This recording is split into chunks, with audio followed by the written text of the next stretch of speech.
The US has ramped up strikes against Iran for a seventh night in a row, further deepening an ongoing crisis over the control of the Strait of Hormuz.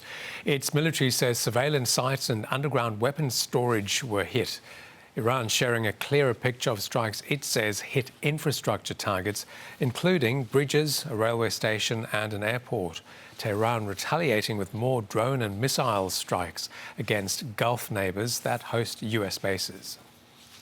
Neither side is stepping back from escalation as daylight fully reveals what appears to be a major shift in US strategy. Iran accusing the US of striking infrastructure targets, reporting attacks on at least 5 bridges in southern Iran.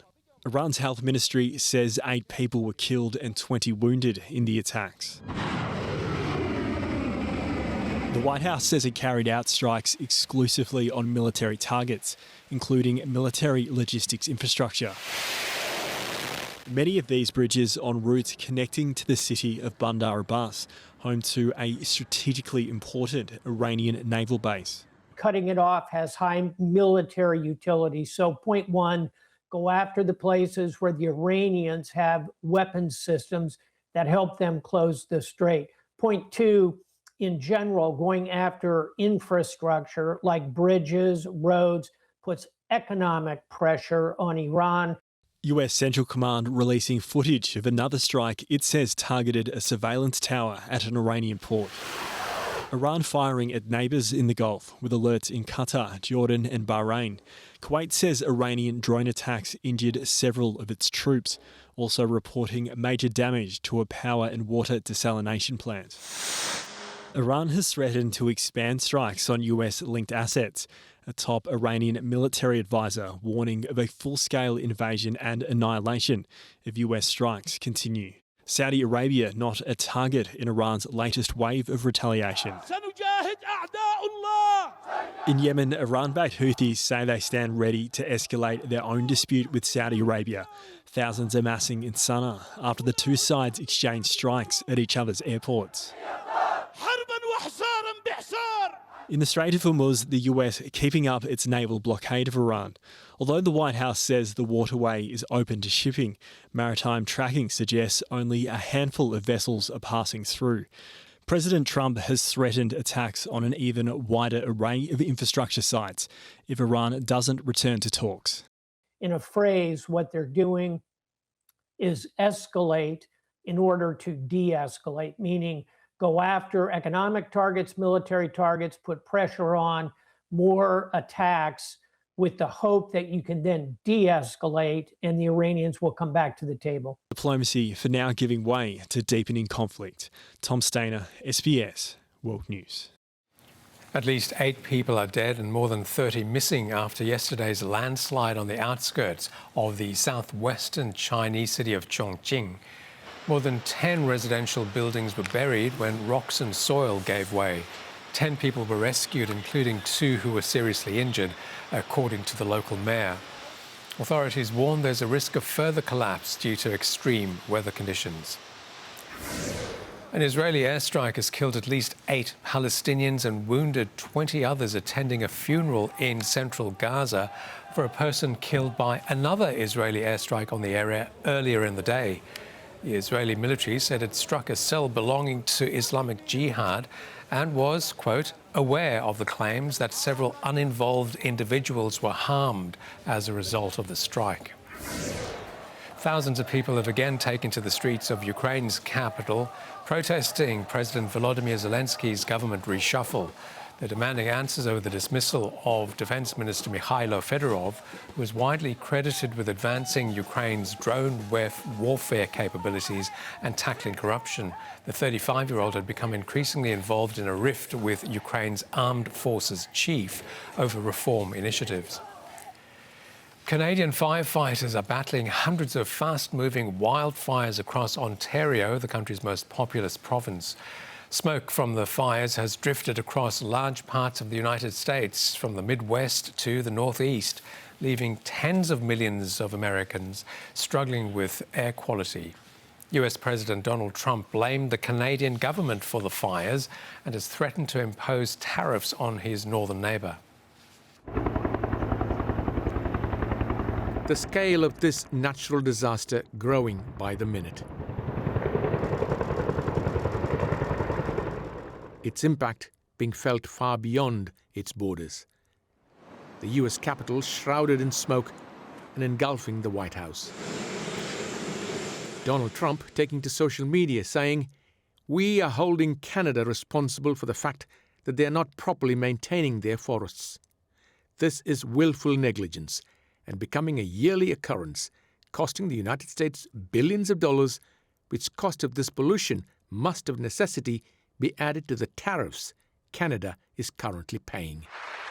The Canadian Prime Minister choosing instead to focus on his country's response to the crisis. On behalf of all Canadians, everyone in this room, all Canadians across this country, I want to thank the courageous firefighters, the first responders, the Indigenous and local leaders who are working tirelessly to keep our people safe.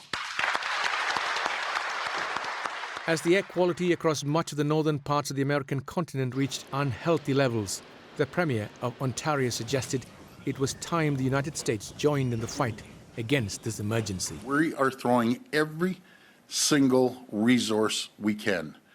When you have 191 infernos running right across our province, we're deploying it based on the firefighters' expertise.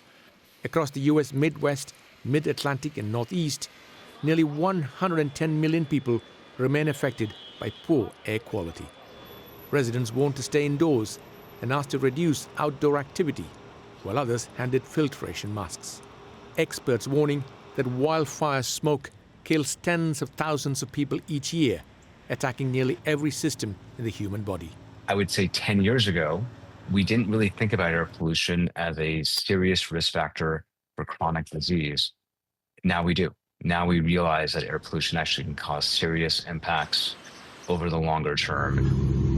Europe, too, is enduring its third heat wave of the summer that's fueled blazes from the Iberian Peninsula to France. These Spanish firefighters struggling to control a blaze spurred on by dry vegetation and high temperatures. Just one of the multiple fire fronts being fought across the country. Edmund Roy, SBS World News. A powerful storm battering Chile has now killed at least 3 people and left more than 500,000 without power as heavy rain and large waves hit the coast. Experts say it's the strongest storm in at least 20 years, largely attributable to an El Niño weather system. Central and southern parts of the South American country are most affected, with Chile's president travelling to the Biobío region, one of the hardest hit. This woman's home has been swept away, belongings all but destroyed. This came down with the sea. The sea produced this catastrophe that you're seeing right now. In the port city of Coquimbo, a large crane couldn't withstand the gale force winds, smashing into several homes and cars. By chance, no one was injured. Cleanup went well into the night. I heard a loud crash and the car alarm. At first I thought it was thunder, then I saw people running. When I went out I saw everything full of debris. The crane here on top of my car, water coming out, and also gas. Thank God nothing bad happened. Speaking to SBS, Chris Walker says the storm has brought the most rain he's seen in the 23 years he's lived there. The peak passed, but not for my house. My house has a leak in it, so on the roof. So all over Santiago and all over the south, there has been flooding up to your waist. Houses that are just, the bottom floors are gone. The country's disaster relief agency reports nearly 500 people remain in shelters. Another 160 have been isolated by water levels, which could continue into the next week. A worker cleaning a road was among the 3 people who died, with 7 others also injured. The fence blew away entirely. I said, well, it's just the fence.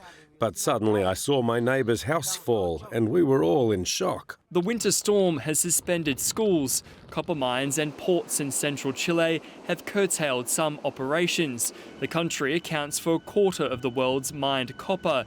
Traders watching closely. Experts say the weather event is being driven by an El Niño, rising water temperatures in the Pacific Ocean.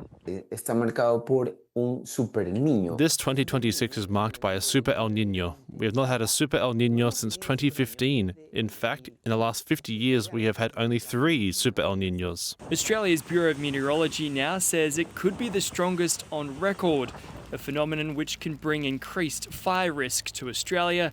But in Chile, the risk of flooding continues. Josh van Staden, SBS World News. From floods to drought, and Uganda's worst drought in decades is pushing vulnerable communities to the brink. Crops have failed, hunger is spreading, and families are losing loved ones as the crisis deepens across the country's northeastern region of Karamoja and the wider Horn of Africa. Lucia Lomize is still grieving her husband. She says his death was linked to complications caused by drought. She had planted sorghum. The planting season began in February, but the rains never came. Now her crops have withered and many have died. Right now, people are burning charcoal to survive. I don't have the energy to do it. Most of my family members have left the village to go fend for themselves. I'm not the only one suffering from this drought. Elijah Lobor heads the Disaster Management Committee in the district. He says at least 16 people have died in recent weeks. Hungry residents come to this government office every other day, hoping to get something to eat. Lobor says he has nothing to give them. The situation is so alarming. More people are becoming malnourished, mostly the children, lactating mothers, the elderly, pregnant mothers, most of the disabled who cannot even move to look maybe for something at home. Karamoja region is vast, dry, with an unforgiving terrain. Most communities here depend on farming and livestock for survival. These are supposed to be groundnut crops, now scorched by the heat. Planted a lot, but from March, April, May, June, we have never received rain. Crops have dried. The government says it has set aside $13 million to bring aid to the area. Uganda is not the only country in the Horn of Africa affected by recurring droughts. Millions of people across Kenya, Somalia, Ethiopia, and South Sudan are facing severe food shortages. Children are malnourished, water is scarce, and large numbers of livestock have perished. There's been some rainfall in a few areas in the region, but nowhere near enough to reverse the crisis. Weather experts are also forecasting severe changes in rain patterns due to the El Niño phenomenon, raising fears of further devastation in parts of southern and eastern Africa. But for now, Lomize and her family simply want to mourn and remember Lokwiloya, the pillar of their family. Catherine Soy with that report. The Australian government has raised the travel advice for Laos, citing concerns about methanol poisoning and the justice system. Just hours earlier, a distillery owner in the country was charged over a 2024 mass methanol poisoning that killed Melbourne women Bianca Jones and Holly Morton Bowles, along with 4 others. Charges included the sale of food products harmful to health and operating an illegal business, charges carrying a penalty ranging from 3 months to 4 years in jail. The teenagers' families have expressed dismay over perceived leniency on the distillery owner. They today welcome the changed travel advice. The fact that the government has taken it upon themselves now to upgrade that warning, we think is a great result for people who are wanting to travel, because Laos is a dangerous country. Their government don't seem to care a great deal about human life. The Smart Traveller website says travellers should exercise a high degree of caution that the legal system may not provide transparency or justice, and that Australians should avoid consuming the locally made Tiger vodka and Tiger whiskey.